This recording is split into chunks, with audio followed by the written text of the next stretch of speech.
Hello everybody, and we're going to be talking about Shang-Chi and how it may have just saved the box office.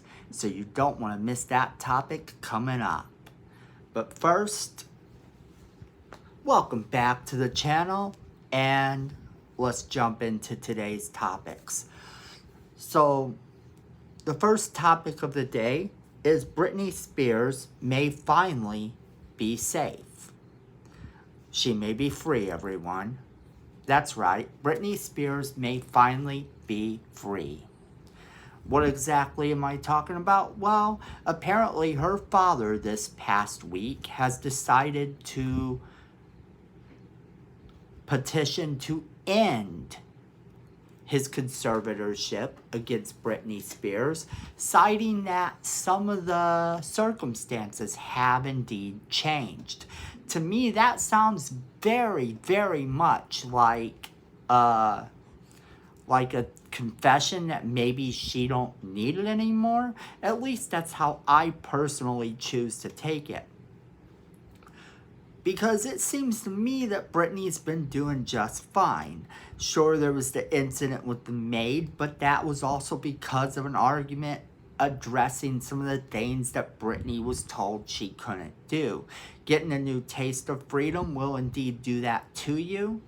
Make it so that you don't want to put up with the old ways where you don't have the freedom to do the things you want to do. It's completely understandable that she reacted the way she did.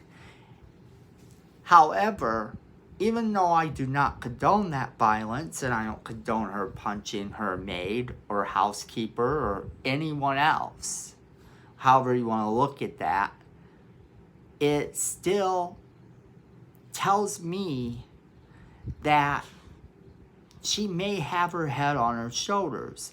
She understands that she's getting this taste of freedom, and we want her, if she's able to be free, if she's able to actually work on her own and function on her own, we want her to actually be able to do so.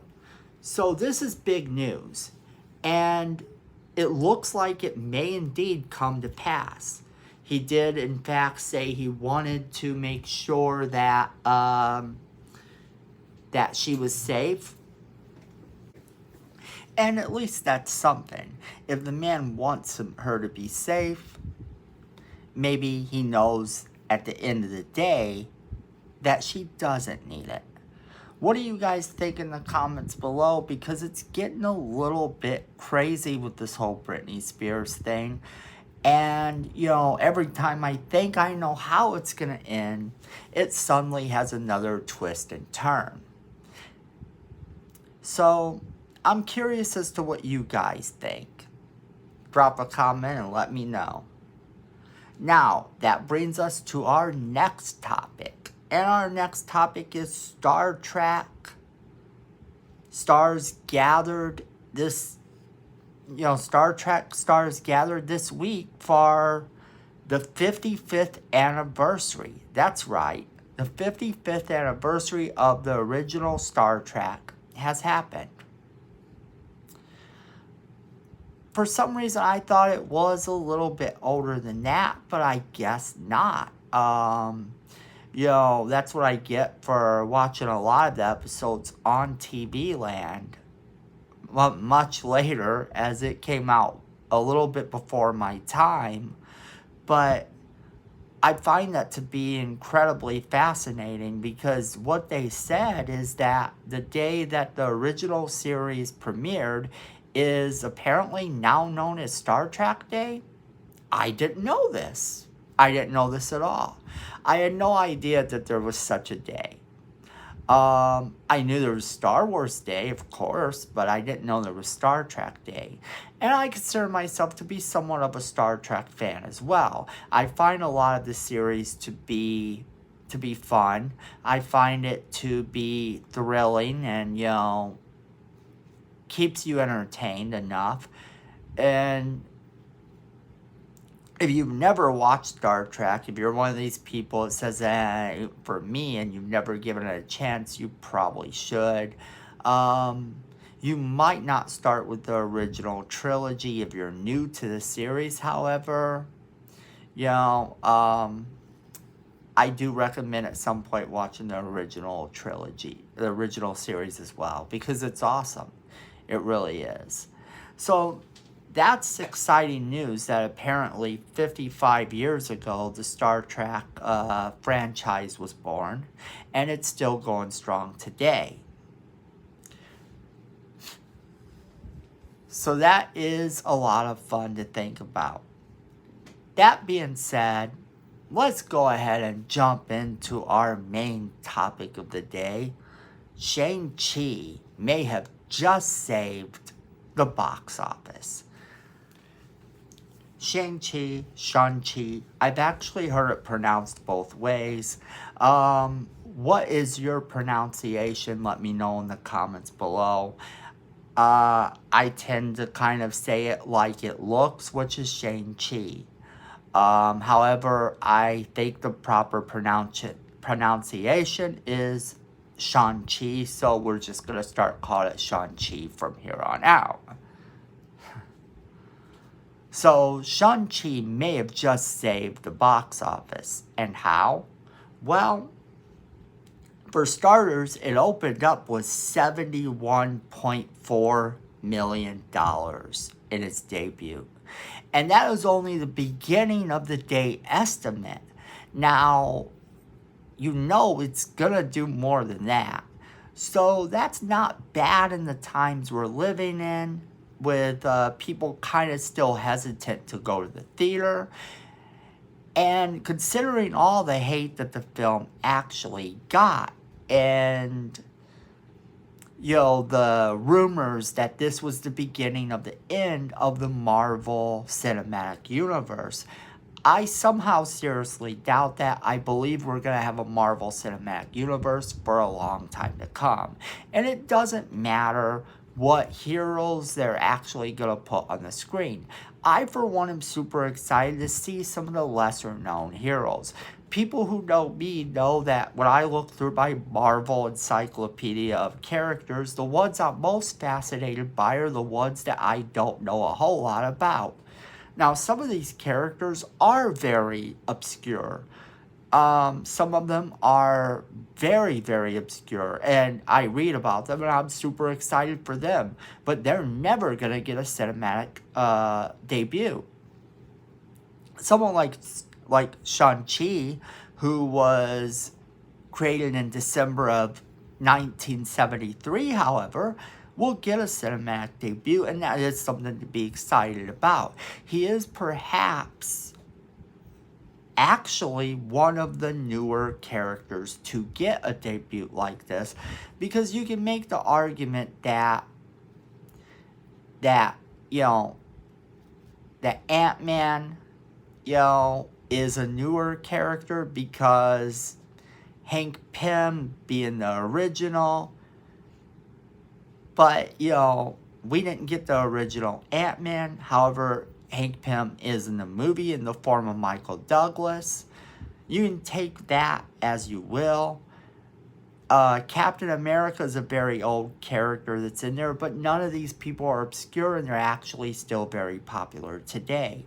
Shang-Chi is actually grown in popularity over the last couple of years. I have noticed him making a little bit more appearances since Marvel started hinting at him in the very first Iron Man movie.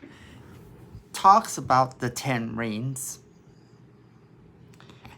and how they're going to come into play, sort of. You know, we start to see that as early as all that. That's something to be aware of when you're watching movies like this. It was never a matter of if Shang-Chi would ever get a live-action debut. If was never a thing. It was a matter of when. And when you look at the popularity of certain comic books and the popularity of certain things, you have to realize that the movies that we see and the media in general help to make these popular. They help to make these grow. You would never read a comic book unless you looked at the cover and thought it was cool. Or you went to see a movie about a comic book character that you thought was cool. But you have to give new fandoms a try. Case in point is the Guardians of the Galaxy. A lot of people, the general public, didn't know who the Guardians of the Galaxy was. All of that changed when the movie came out, because now all of a sudden we knew exactly who the Guardians of the Galaxy were. We knew that Groot was this giant tree creature, and everyone fell in love with him. Rocket Raccoon was not looked at in a very serious way. He was a fun character and had sort of a fandom, but it wasn't a mainstream, big, huge fandom. All of that changed when Guardians of the Galaxy's movie came out. Now the comic books got an influx of popularity. It became one of the more popular comic book titles for a while. Then you had Peter Quill, who I actually, before the movies, really didn't have too much of an idea of who he was. I had somewhat heard of him, but kind of, crossed him off as one of the characters I probably would never read anything with. And then the movie came out, and some of Peter Quill's greatest adventures come from the fact that he runs the Guardians of the Galaxy with the crew that is in the movie. Now, then you also have to take into consideration that sometimes the look of the character will change based on the people playing them, or the look that the movies tend to give them, or the TV show in some cases. Wonder Woman famously changed due to the fact of Linda Carter actually playing her. The body type that we became used to for a long time with Wonder Woman was actually the body type of Linda Carter. Before that, Wonder Woman looked drastically different. Looked very much more like Gal Gadot than she did Linda Carter. And then people complained when Gal Gadot got cast and she didn't look like Linda Carter, So, when we saw Nebula for the first time in the Guardians of the Galaxy movie, Nebula looks nothing like she does in the comics. However, slowly I've started to see the comics shift. They shifted the character to look a lot more like the movie version, which I love because the movie version was just epically great. It was awesome. So when you have a movie that's coming out about a character that's not immensely popular, there's room to make that character grow, room to bring that character into a much more popular state, perhaps even making them one of the more popular comic books out there, one of the more popular books in some cases, if it happens to be a novel series, or something like that. Then you have that option as people look at the character in a new light based on the designs that the directors, writers, producers, and movie industry tends to do with them. We look at it that way.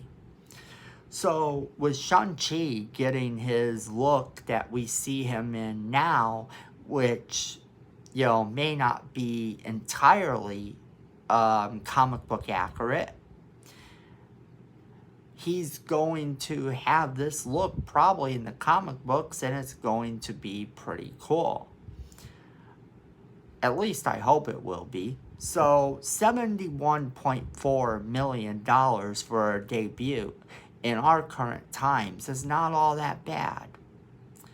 And I always urge people to look at fandom in a different light, because you never know what you're gonna like unless you give it a try.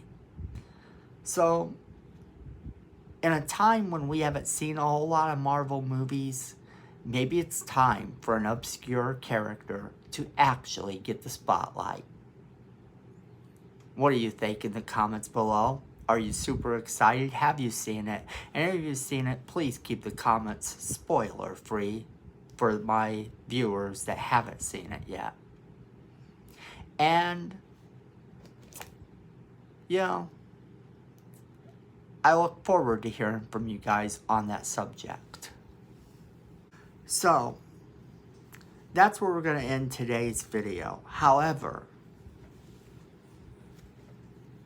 before we go, we talk about fandom in a positive way. And if that's something that interests you, give us a like.